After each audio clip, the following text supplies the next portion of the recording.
नमस्कार। यहाँ बात कर रहे हैं मूल अधिकारों पर। मूल अधिकार भाग 3 अनुच्छेद 12 से लेकर 35 तक। देखिए, मूल अधिकार संबंधित इससे पहले एक वीडियो बनाई है हमने, वो देख सकते हैं आप। ये पार्ट सेकंड है, दूसरी वीडियो है। पार्ट फर्स्ट आप देख सकते हो। ये यहाँ बात करेंगे हम समानता का अधिकार। समानता का अधिकार अनुच्छेद 14 से लेकर 18 तक है। इस पर एक एक अनुच्छेद पर बात करेंगे हम। पहला अनुच्छेद है अनुच्छेद 14, विधि के समक्ष समता और विधि का समान संरक्षण। जो विधि के समक्ष समता है ये लिया है ब्रिटेन से हमने, और विधि का समान संरक्षण ये लिया है हमने अमेरिका से। थोड़ा समझिए इस अनुच्छेद को। विधि के समक्ष समानता, इसका मतलब है विधि के समक्ष सब समान होंगे, किसी को विशेष अधिकार नहीं होंगे, कानून सबके लिए बराबर होगा। हालांकि इस अनुच्छेद के कुछ अपवाद हैं, जैसे राष्ट्रपति व राज्यपाल के खिलाफ परमादेश जारी नहीं किया जा सकता। जैसे राष्ट्रपति व राज्यपाल के खिलाफ पदरत रहते हुए कोई न्यायिक कार्रवाई प्रारंभ नहीं की जा सकती, ये 361 में दिया है। इसके अलावा 361 क में मीडिया को कुछ विशेषाधिकार दिए गए हैं। इसके अलावा अनुच्छेद 105 में सांसदों को और 194 में विधायकों को कुछ विशेषाधिकार दिए गए हैं कि संसद या विधानमंडल में उनके द्वारा कही गई बात के लिए किसी न्यायालय में जवाबदेह नहीं होना पड़ेगा। तो ये विधि के समक्ष समानता के अपवाद हैं। अगला अनुच्छेद 15, धर्म, मूल वंश, जाति, लिंग, जन्म स्थान के आधार पर भेदभाव का प्रतिषेध। ये 5 चीजें हैं, और ध्यान इसमें केवल शब्द का यूज हुआ है। केवल धर्म, मूल वंश, अर्थात इनके आधार पर राज्य प्रति भेदभाव नहीं करेगा, बाकी पर कर सकता है। तो केवल धर्म, मूल वंश, जाति, लिंग, जन्म स्थान के आधार पर। फिर 15 के भी अपवाद है। जब 15(3) में राज्य को छूट है कि राज्य महिला और बच्चों के लिए कुछ विशेष प्रावधान कर सकता है।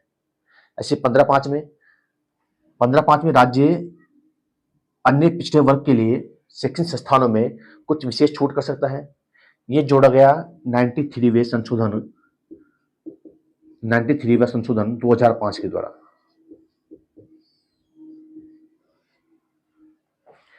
फिर इसके बाद अनुच्छेद 16, लोक नियोजन के विषय में अवसर की समानता। लोक नियोजन अर्थात सरकारी नौकरी। ध्यान रखना, अनुच्छेद 16 केवल सरकारी संस्थाओं पर लागू होता है, प्राइवेट पर नहीं। तो लोक नियोजन के विषय में किसी भी नागरिक से भेदभाव नहीं किया जाएगा। 16 के कई पार्ट हैं। 16(1) में कहा गया है कि लोक नियोजन के विषय में अवसर समान होंगे, और 16(2) में अनुच्छेद 16(2) में कहा गया है धर्म, मूल वंश, जाति, लिंग, जन्म स्थान, निवास स्थान व वंश क्रम के आधार पर किसी भी नागरिक से लोक नियोजन के विषय में अवसर में भेदभाव नहीं किया जाएगा। 5 चीजें वही है, धर्म, मूल वंश, जाति, लिंग, जन्म स्थान। 2 चीजें नहीं है यहाँ पर, निवास स्थान और वंश क्रम के आधार पर। तो निवास स्थान के आधार पर भी भेदभाव नहीं करेगा, निवास स्थान और वंश क्रम। और फिर 16(3) में संसद को अधिकार है। ध्यान रखना, संसद को, केवल विधानमंडल को नहीं, संसद को अधिकार है कि वो राज्य की नौकरियों में निवास स्थान संबंधी शर्त लागू कर सकती है। ये अधिकार केवल संसद को है। फिर 16(4) में 16(4) अपवाद है 16 का, जो कहा गया यहाँ पर लोक नियोजन के विषय में अवसर समानता होगी। यहाँ इसमें कहा गया है कि राज्य अपने राज्य में पिछड़े वर्ग के ऐसे लोगों को जो उसकी राय में पिछड़े हैं और उनका राज्य की सेवाओं में प्रतिनिधित्व नहीं है या कम है, तो राज्य उन्हें आरक्षण दे सकेगा। 16(4) में आरक्षण की बात की गई है। और 16(4) क में है पदोन्नति में आरक्षण। 16(4) क पदोन्नति में आरक्षण, ये बाद में जोड़ा गया पदोन्नति में आरक्षण। ये थोड़ी समझिए इसके बारे में बात है।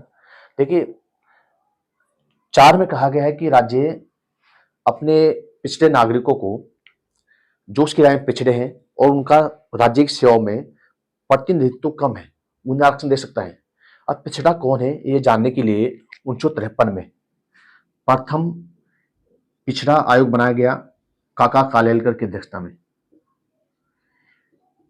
काका कालेलकर को काम सौंपा गया कि बताए जरा पिछड़ा वर्ग कौन होगा। इन्होंने अपनी रिपोर्ट दी, इनकी रिपोर्ट को नहीं माना गया, खारिज कर दिया राष्ट्रपति ने। इसके बाद दूसरा पिछड़ा वर्ग आयोग बनाया 1979 में। जब जनता पार्टी आई 78 में, तो 1979 में जनता पार्टी सरकार ने दूसरा पिछड़ा वर्ग आयोग बनाया, मंडल आयोग, बीपी मंडल की अध्यक्षता में। इस मंडल आयोग ने 1980 में अपनी रिपोर्ट दी और मंडल आयोग ने जाति को आरक्षण का आधार माना और पिछड़ी जाति के लिए 27% आरक्षण की सिफारिश की। इसकी सिफारिश उस समय किसी ने ध्यान नहीं दिया।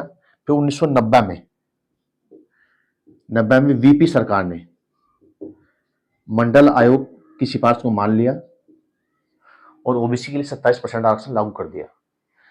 फिर 91 में पीवी नरसिम्हा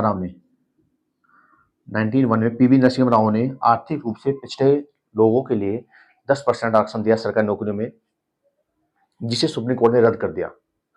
1992 में इंदिरा साहनी वाद हुआ, 1992, और इस वाद में सुप्रीम कोर्ट ने मंडल केस को लेकर हुआ है। इस वाद में इंदिरा साहनी वाद सुप्रीम कोर्ट ने कहा कि आरक्षण समानता का विरोधी नहीं है, आप आरक्षण दे सकते हो और आरक्षण का आधार जाति को बना सकते हो, पर कुछ शर्तें हैं। वे शर्तें क्या हैं? सुप्रीम कोर्ट ने कहा कि आरक्षण की अधिकतम सीमा 50% हो सकती है, कि आप जितनी कुल सीटें हैं उसके मात्र 50% पर आरक्षण दे सकते हो, उससे ज्यादा ना हो।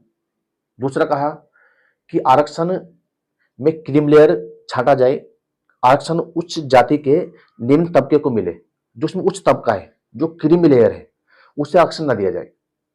तीसरी बात कही, पदोन्नति में आरक्षण ना हो, और यह भी कहा कि बैकवर्ड का कैरी फॉरवर्ड ना हो। अब इनकी इस प्रभाव को कम करने के लिए सरकार को कुछ बदलाव करना पड़ेगा।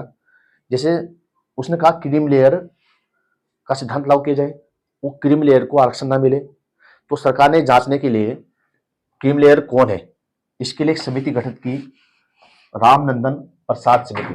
ये रामनंदन जी न्यायाधीश थे, रिटायर्ड न्यायाधीश रामनंदन प्रसाद समिति। इन्हें काम सौंपा गया क्रीम लेयर का क्राइटेरिया क्या हो। ध्यान रखना, क्रीम लेयर केवल ओबीसी में लागू है, एससी एसटी में क्रीम लेयर अभी नहीं लागू। फिर सरकार ने जो पदोन्नति में आरक्षण मना किया सुप्रीम कोर्ट ने, उसके लिए एक नया अनुच्छेद जोड़ा 16(4) का, और पदोन्नति में आरक्षण दिया गया। यह भी ध्यान है, पदोन्नति में आरक्षण केवल एससी एसटी को है, ओबीसी को नहीं है। ओबीसी को फर्स्ट उसमें आरक्षण है, बाद में पदोन्नति में आरक्षण नहीं है। तो ये 16 संबंधी बातें थी। फिर अनुच्छेद 17 में अस्पृश्यता कांड, छुआछूत कांड, भेदभाव कांड।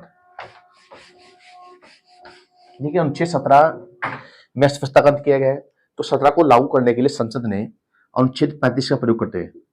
अनुच्छेद 35 समझिए आप, अनुच्छेद 35 में संसद को अधिकार है कि मूल अधिकार को लागू करने के लिए कानून बना सकती है।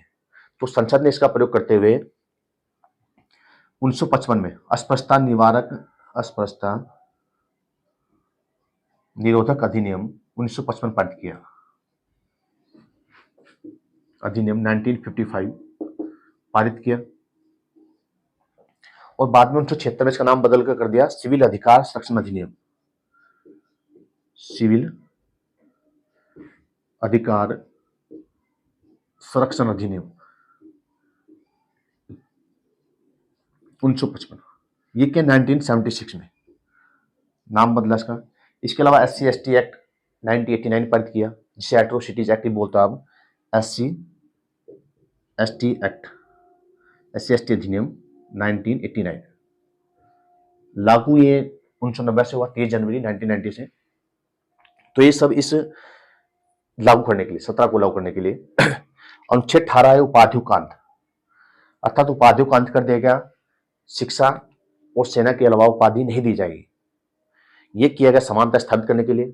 ब्रिटिश सरकार ने जो उपाधि शुरू की थी भारतीयों देने के लिए, और भारतीयों में भेदभाव किया उन्होंने, नाइटहुड की उपाधि हो चाहे वो कैसर हिंद की उपाधि हो, तो ऐसी उपाधि नहीं दी जाएगी।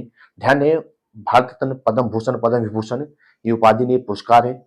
इन उपाधियों का प्रयोग, इन पुरस्कार प्रयोग कोई नाम के आगे पीछे नहीं करेगा, वरना उपाधि माना जाएगा और वो संविधान के खिलाफ है, तो 18वें उपाधि को अंत कर दिया गया। अतः अनुच्छेद 14 से लेकर 18 तक समानता की बात की गई है। ये समानता अधिकार है। तो अगर आपको वीडियो अच्छी लगी है तो लाइक, कमेंट, शेयर कीजिए। यदि हमारे चैनल पर नए हैं तो चैनल को सब्सक्राइब कीजिए।